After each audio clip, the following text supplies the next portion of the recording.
कस्तूरी कुंडल बसे और मृग ढूंढे वन माही। हमरे भितरा कितनी ताकत बा ई समझे के पड़ी रे भाई रे।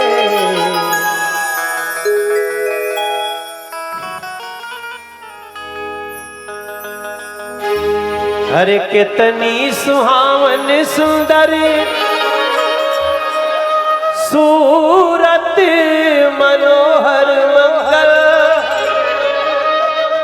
मूरत हो।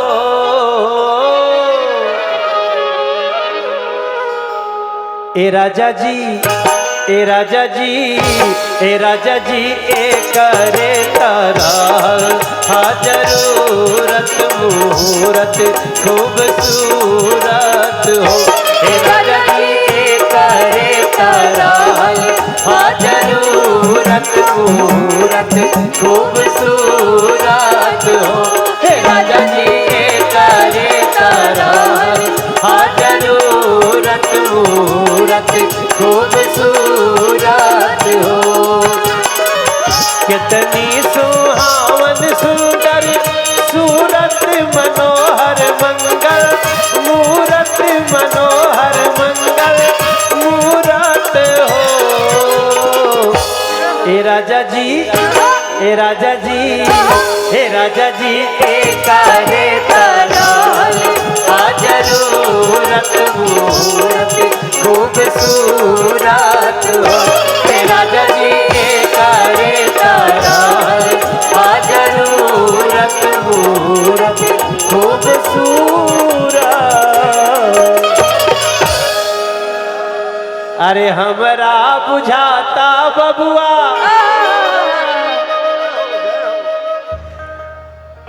अरे जिए होई है ना ना ना ना ना ना अरे डीएम होई है हो।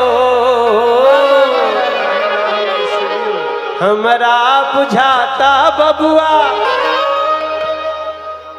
भाई देखो लड़का पैदा होई तब कुछो सोच सके लीजा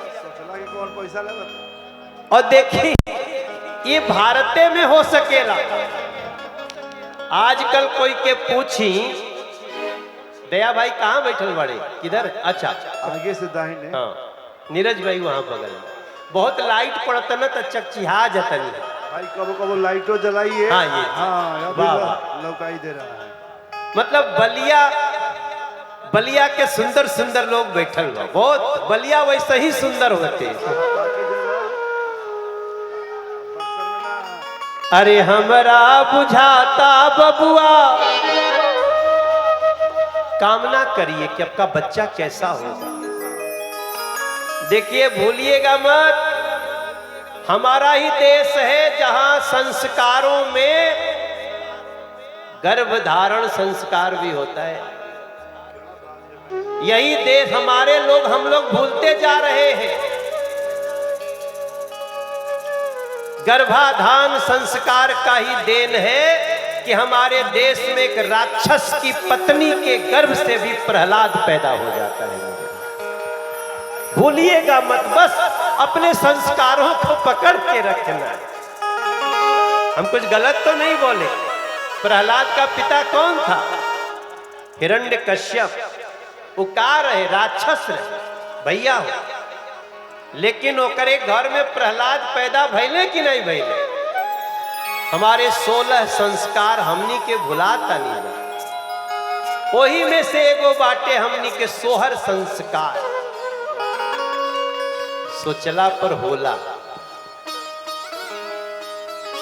अरे हमरा बुझाता बबुआ